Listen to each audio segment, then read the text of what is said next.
Look at all these little creatures looking to be fed here. So I'm doing morning chores, 5-gallon buckets everywhere.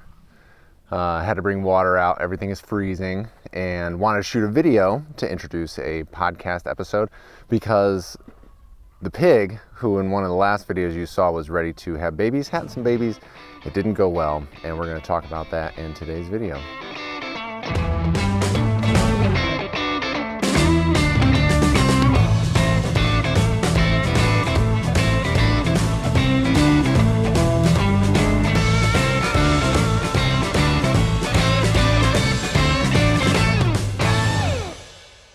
So, not walking around doing much more visually than this, maybe we'll say hi to the goats.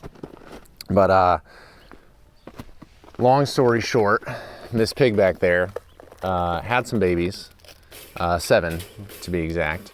And about an hour before I came out for chores in the morning, I came out just before dawn and found all the babies crushed underneath the pig.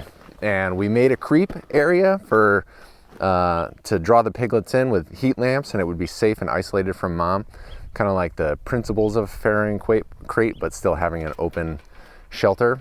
So we knew this was a possibility, and we tried to plan for it, and came out, and it had been cold. She's a little overweight. There were a bunch of factors that went into it, and this is a tough lesson learned, talking about just the hard lessons learned on farm. Losing my piglets, which for me, I'm a small scale, this is like glorified homestead at this point. And so that's 100% of my piglets. I'm gonna have to buy piglets in. But I have a good piglet person, and I already have them ordered and ready for the year. And this whole thing bears some more conversation. It's also weird to talk about by myself in front of the pig and next to the area where I lost all the piglets. Like, it's a sore memory for me, and it kind of doesn't feel great. So when I struggle with something like this on farm, I go to my community.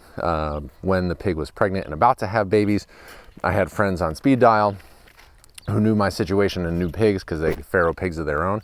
And then when I needed to discuss it in depth and figure out how to present an awful situation to the audience, I called my friend and mentor, Troy Bishop, the grass whisperer, and we recorded a longer form podcast episode, about an hour, discussing what it is to raise pigs in 2022, how I set up my system, what kind of our both past experiences have been, and what my plan is going forward. So wherever you catch your podcast, if you look for Growing Farms Podcast, you'll find me.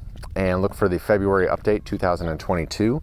Probably says something about how to raise pigs in 2022, February update.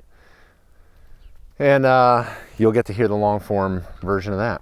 So that is it. That is all the details. Quick video today. And we'll get back to our regularly scheduled programming. You'll see I got videos of Troy that I've recorded. Troy and I are doing grazing management and conservation.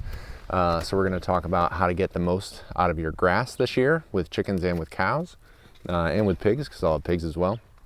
How to talk to conservation professionals in order to get better and more services that they're able to provide. And generally how to be better farmers. We have these rough moments in life. We learn. We do some linger grazing. What are the little things that I can change that affect the big things as I optimize for happiness? And that is what I'm going to take out of all of this. I know now what not to do for certain aspects of farrowing pigs, and we'll see if I ever do it again in the future. Look, goat butts. So goat butts, hope you guys have an awesome day. Thanks for taking the time to watch this video. Check out that podcast, Growing Farms Podcast. And if you like it, I have to ask you if you could do the positive review and 5-star rating thing, because it'll help more people find it. And we'll all learn and grow together. All right? Enjoy your day. Until next time, I will see you out in the field.